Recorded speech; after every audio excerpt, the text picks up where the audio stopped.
According to the National Center for Education Statistics, only 3% of students with disabilities have the option of attending a school specific for individuals diagnosed with disabilities. And 61.1% of students with disabilities spend about 80% or more of their school day within a general education classroom. As a result, more often than not, general education and special education classrooms are combined and consist of students who learn at different paces, function at different cognitive levels, and behave very differently. Prior to the implementation of positive behavioral interventions and supports, otherwise known as PBIS, in 2000, there were not many options available for teachers to utilize for positive behavior management in the classroom. There was strong support, however, for utilizing seclusion rooms and physical restraints for children with disabilities and behavioral problems within the school. For the purpose of this analysis, the term seclusion is defined as an involuntary restriction of an individual within an environment while he or she is alone. The term physical restraint is defined as a method utilized to restrict an individual's freedom to move his or her body around naturally or with ease. I believe there are many ethical concerns regarding the use of seclusion rooms and physical restraints within the school environment. This issue has been rising for the past few decades, and there are many harmful consequences that may result following the use of these procedures. I have personally witnessed teachers use seclusion rooms within the past 6 months, and I'm confident the safety procedures were not followed or discussed. One second grade student, in particular, was placed into a seclusion room within the school for 1 entire hour. This was vital time in which he could have been learning in the classroom alongside his peers. Rather, the teachers utilized the seclusion room down the hall until the student's problem behavior subsided. The use of the seclusion room also required the teacher's aide to stand outside of the room and hold the door shut for the entire hour. This was not proper use of teacher resources, time, or talents.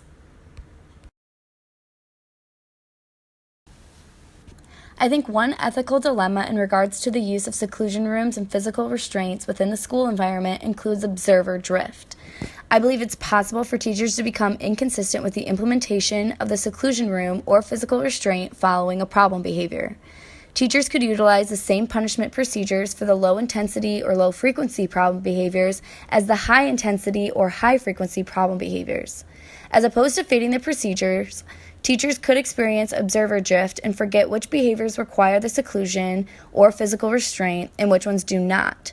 This may result in teachers punishing each undesirable behavior with very time-consuming behavioral interventions. As mentioned previously, this is not an appropriate use of the school's resources or the teacher's talents. Procedural fidelity is a similar ethical concern following the repeated use of seclusion rooms and physical restraints within the classroom environment. After an individual engages in a specific behavior repeatedly, it is very likely that the behavior could change in topography if no guidelines or expectations are specified and the behavior is not supervised. Again, from personal experience, I have witnessed staff members who change the procedure of an intervention when supervision of the implementation is lacking. I think procedural fidelity is a serious concern for teachers who implement punishment procedures within the school environment. If the procedures which ensure the student receives no harm are not followed, then the consequences following the use of seclusion room or physical restraint could jeopardize a teacher's career and cause lasting harm to the student. In order to properly account for procedural fidelity, a school would be required to spend extra money on training, maintenance, and supervision for all teachers who implement the punishment procedures. Another ethical concern to consider regarding the use of seclusion or physical restraints in the school environment includes removing a student from the classroom so often that learning is unable to occur. Children attend school so that they might learn and gain knowledge about a variety of topics. When children are removed from that environment continuously throughout the school year, they are deprived of knowledge they could be receiving and benefiting from. This deprivation of knowledge can lead to an insufficient amount of skills developed or knowledge required to advance to a higher grade level. The ultimate goal for children in the school environment is to learn and gain the necessary skills required to be successful in society, and this type of learning does not typically result when punishment procedures such as seclusion rooms and physical restraints are utilized. The earliest documentation regarding the use of seclusion and physical restraint methods date back to the 1700s in France and England. A French physician documented that physical restraints were utilized with the intention to balance the safety of the individuals involved, as well as ensure autonomy for the individuals being physically restrained. Americans adopted these techniques in the late 1800s when the number of patients admitted into group homes and institutions increased drastically.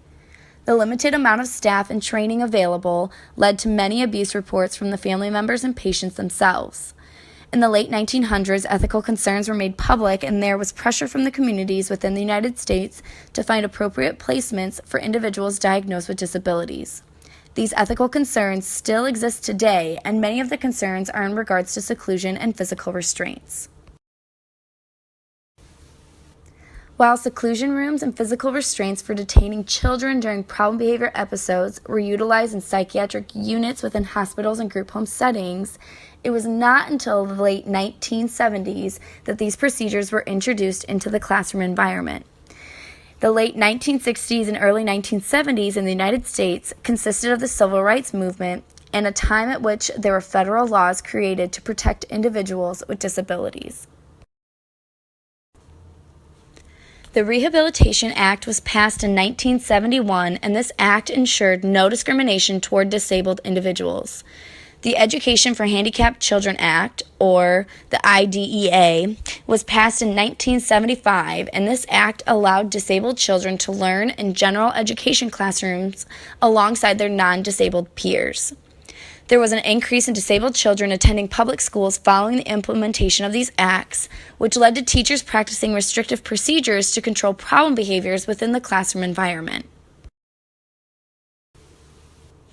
Seclusion rooms and physical restraints continue to be utilized in schools today. The United States Government Accountability Office reported that there were thousands of students enrolled in both public and private schools in the country who had been placed into seclusion rooms or physically restrained during the academic year between 2008 and 2009. Extensive literature has been written, replicated, and extended in regards to the ethical dilemmas associated with the use of seclusion rooms and physical restraints with children in school environments or hospital settings. Much of the available research involves strategies and programs that were created to counter these ethical concerns within hospital environments due to the prolonged historical presence these procedures have had in those environments. So for sake of time, I will only cover a couple of these articles. In 1989, researchers hypothesized that a new law which regulated restraint use in Massachusetts would decrease the duration of physical restraints as well as increase the reliance of chemical restraints. Following the data collection, the researchers concluded that the duration, or the number of hours that individuals spent engaging in physical restraint, decreased significantly, while the reliance of the chemical restraints was not altered significantly at all. The researchers concluded that state laws do, in fact, affect the use of physical restraints in a positive direction and should be further considered. Ryan and colleagues in 2007 gathered information about the use of seclusion rooms and timeouts within school environments. There had been an increase in complaints and lawsuits with regard to improper use of seclusions prior to this published article in 2007. These lawsuits involved family members accusing school districts of violating their children's rights. Following these lawsuits, there were organizations which formed to bring awareness of the cruelty and negative consequences the children were experiencing in their learning environments. These organizations bonded together to eliminate all use of seclusion timeouts within the schools. As a result, schools updated and revised their policies concerning the seclusion and timeout procedures. This study reported that 24 states had acknowledged and revised their policies following the development of these organizations and the lawsuits. The researchers suggest that some of the states did not revise their policies so that they adhered to the regulations provided by the state's education agency. Further research and investigation surrounding the proper use of seclusion and timeout in a school environment was advised. An article published in 2012 summarized the duration of seclusions and physical restraints within one special education school between the years of 2002 and 2007. The results suggested that lower and middle school students were restrained more frequently when compared against the high school students. The results of the study also suggested that there was no significant difference in duration of seclusions or physical restraints among the different grade levels. Rather, the duration was variable and inconsistent for all groups.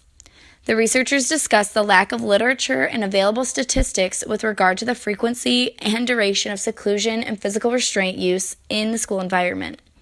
As a result, the researchers concluded that there are many behavioral options and techniques available for teachers to utilize in their classrooms to manage problem behavior and reinforce positive behavior.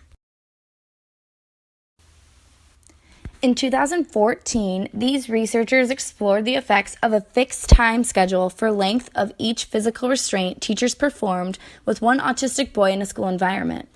The physical restraints were contingent upon problem behavior to protect the boy from harming himself, his peers, or the teachers. During the baseline phase of the study, the teachers would restrain the boy until he refrained from problem behaviors for 30 consecutive seconds. Following baseline, the researchers implemented a fixed time release, otherwise known as an FTR.